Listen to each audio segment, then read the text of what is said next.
If you're brand new to motorcycles, this is going to save you thousands of dollars, and possibly your collarbone. Because here's the truth nobody tells beginners. Just because a bike is small, doesn't mean it's safe. And just because a bike is popular, doesn't mean it's beginner-friendly. In fact, some of the motorcycles most commonly recommended to new riders are the exact ones that end up on Facebook Marketplace 6 months later with scratched bar ends and a light cosmetic damage, never dropped description. Today, we're breaking down 7 beginner motorcycles you must avoid, not because they're bad bikes, but because they're bad first bikes. And at the end, I'll give you 3 that are actually safe, confidence-building, and won't try to kill your enthusiasm in the first year. Let's start with one that's going to upset some people. 1.600cc Supersports, R6, CBR 600RR, ZX6R, GSX R600. Yes, I know, you grew up watching YouTube clips of these screaming at 16,000 RPM. You love the look, you love the sound, you want to be that guy. But here's the reality. A 600cc Supersport is not a beginner bike. It is a race bike with mirrors. These engines make most of their power high in the rev range. That means they feel tame at low RPM REs, and then suddenly turn into a missile when you twist the throttle. That kind of power delivery punishes inexperience.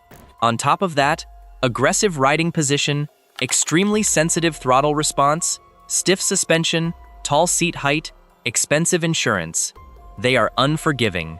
When you're new, your throttle control isn't smooth yet. Your clutch modulation isn't instinctive. Your braking technique is still developing. You do not need a bike that magnifies every small mistake. You need a bike that forgives them. Most beginners who start on a 600 either scare themselves constantly, drop it at low speed, or never actually learn to ride properly because they're too busy surviving. These bikes are incredible machines, just not for Act 1 of your riding journey. 2.1000cc. Anything this should be obvious, but it isn't. I'll just take it easy. No, you won't. A liter bike has power everywhere. You don't need to be at redline. You don't even need to be trying. You roll on the throttle slightly wrong, exiting a corner, and suddenly, you're going much faster than your brain can process. Modern 1000cc bikes make 150 to 200 horsepower. That's superbike territory. You are not learning, you are managing fear. And here's something nobody talks about. When your first bike is too powerful, it slows your skill development, because instead of learning corner entry speed, body positioning, trail braking, you're focused on not whiskey throttling into a hedge. Confidence grows from mastery. Mastery grows from manageable machines. 3.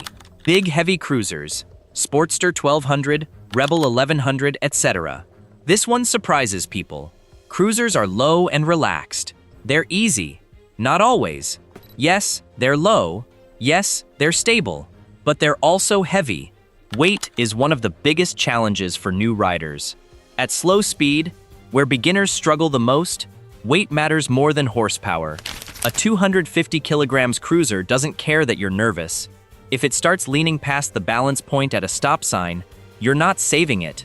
And picking up a heavy cruiser alone in a parking lot is not how you want to build your early riding memories. Smaller, lighter bikes build confidence. Heavy bikes build anxiety. There are beginner-friendly cruisers, but large displacement, heavy ones are not the move. 4. High-strung 400-plus-cc sport bikes with aggressive tuning. This is where nuance comes in. Not all 400s are beginner-friendly. Some are fantastic. Some are borderline track toys. Certain modern 400 to 500cc bikes are tuned aggressively, with sharp throttle mapping and firm suspension designed for spirited riding. They look beginner-friendly on paper, but in real life they demand precision. If the bike feels twitchy, abrupt, or overly reactive, that's not helping a new rider. As a beginner, you want predictable power delivery, smooth fueling, neutral ergonomics, progressive brakes, not razor-sharp track energy. There's a difference between exciting and intimidating. 5. Cheap, clapped-out used project bikes. This one is dangerous in a different way. You find a 2008 sport bike for $2,500. It just needs a battery. Owner says it runs great. It does not. New riders already have enough to learn.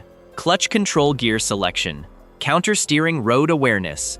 You do not need to add electrical gremlins, worn chain and sprockets, bad tires, mystery oil leaks. A mechanically unreliable bike destroys confidence. When something feels wrong, you won't know if it's you or the machine. Your first bike should be predictable, not a gamble.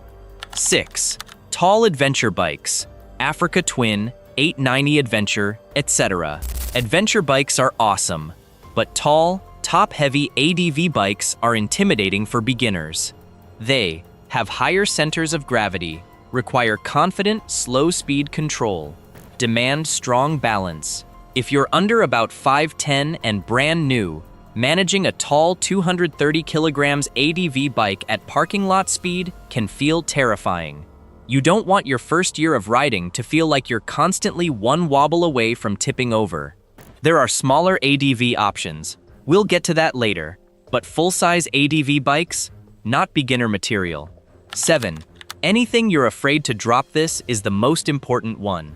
If the bike is so expensive, so heavy, or so intimidating that you're terrified of making a mistake, it's the wrong first bike. Because you will make mistakes. Everyone does. Beginner riding is about repetition, and repetition requires comfort.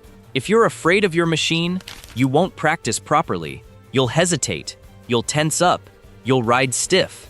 That's when things go wrong. Now here's the good news. There are motorcycles that build skill fast, forgive mistakes, are cheap to insure, easy to manage, and still ridiculously fun. In part 2, I'm giving you 3 beginner bikes that are actually safe. Not boring, not underpowered, not embarrassing. Just smart. And trust me, starting smart doesn't mean staying small forever. It means getting better faster. So we've talked about the bikes you should avoid. Now let's talk about what actually makes a good beginner motorcycle. Because slow isn't the goal. Small isn't even the goal. The goal is this: predictable power, manageable weight, neutral ergonomics, forgiving controls, affordable ownership. A good first bike should feel like it wants you to succeed. It should reward smooth inputs. It should forgive clumsy ones. And it should make you want to ride again tomorrow. Here are 3 beginner motorcycles that are actually safe and genuinely good. 1. Yamaha R3 and MT-03. Let's start with one of the most proven beginner platforms ever built. The Yamaha R3 and MT-03 share the same 321cc parallel twin engine. Here's why they're good. Around 40 horsepower, enough to grow into, not enough to scare you lightweight. Around 165 to 170 kilograms wet. Smooth, predictable throttle response. Comfortable seat height. Cheap to insure. Reliable as a hammer. The engine revs willingly, but it doesn't explode into chaos. You can wring it out without accidentally doubling the speed limit. That's important, because beginners learn fastest when they can use more of the bike's performance envelope safely. On an R3, you can practice corner entry speed, learn smooth downshifts, work on body positioning, feel the chassis communicate without constantly thinking, "Am I about to die?" It's light enough to maneuver in parking lots. It's forgiving if you grab a little too much brake. And if you drop it, it's not a financial catastrophe. And no, you won't outgrow it in 3 months. What really happens is you'll realize you're getting better. That's a good thing. One of 2. It's Honda CB500F/CBR 500R. Now we move up slightly. The Honda 500 platform is arguably one of the best balanced beginner setups ever made. 4771cc parallel twin. About 47 horsepower. Smooth, linear torque. This is the definition of predictable. Honda tunes these bikes for real-world usability. The throttle isn't twitchy. The clutch engagement is progressive. The brakes are strong but manageable. It's the kind of bike that feels calm, and calm is underrated. Because when you're learning, panic inputs happen. Brake, Braking mistakes happen. Mid-corner adjustments happen. You want a motorcycle that doesn't amplify those mistakes. The CB500F, naked, gives you upright comfort and easy handling. The CBR 500R gives you sport styling without race bike aggression. Both are reasonably light, affordable, reliable, easy to maintain. And here's something important. They're stable at highway speeds. A lot of smaller 250cc bikes can feel buzzy or strained at 70 miles per hour. The 500 platform feels composed. That makes commuting, short road trips, and highway merges much less stressful. This is a grow with you bike. You can keep it for 2 years and still not be bored. 3. Kawasaki Ninja 400/Z400. If you want something a little more energetic, but still beginner safe, this is it. The Ninja 400 is one of the most popular entry-level sport bikes for a reason. 399cc parallel twin, around 45 horsepower, lightweight chassis, neutral steering. It feels lively without being violent. The Ninja 400 is one of the most popular entry-level sport bikes for a reason. 399cc parallel twin. The Ninja 400 is one of the most popular entry-level sport bikes for a reason. 399cc parallel twin. And that's valuable, because fast riders on small bikes learn corner speed discipline, line choice, smooth throttle roll-on, braking control. Instead of relying on brute power to fix mistakes, it's also extremely forgiving at low speed. Parking lot practice? Easy. U-turns? Manageable. Emergency stops? Predictable. And importantly, it's fun. A beginner bike should not feel like a punishment. It should make you smile. The Z400 gives you the same performance in naked form with more upright ergonomics. Both are excellent starting points. What all three have in common? Let's zoom out. Why are these bikes safer? It's not just displacement. It's how they're designed.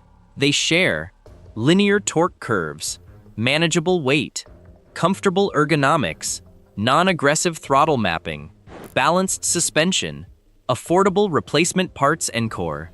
And that last one matters more than you think. When you know a small mistake won't cost $1,500 in fairings, you ride more relaxed. Relaxed riders learn faster. The real beginner mistake. The biggest mistake new riders make isn't buying something too small. It's buying something too intimidating. Because ego says, I don't want to look like a beginner. But here's the truth. Everyone knows you're a beginner, and that's fine. Starting on a manageable motorcycle isn't embarrassing. It's intelligent. You can always upgrade later. In fact, upgrading later feels incredible, because you'll actually have the skill to enjoy it. A final thought. Your first motorcycle sets the tone for your entire riding life. If it scares you constantly, you might quit. If it frustrates you mechanically, you might give up. If it feels too heavy, too sharp, too aggressive, you might never build confidence.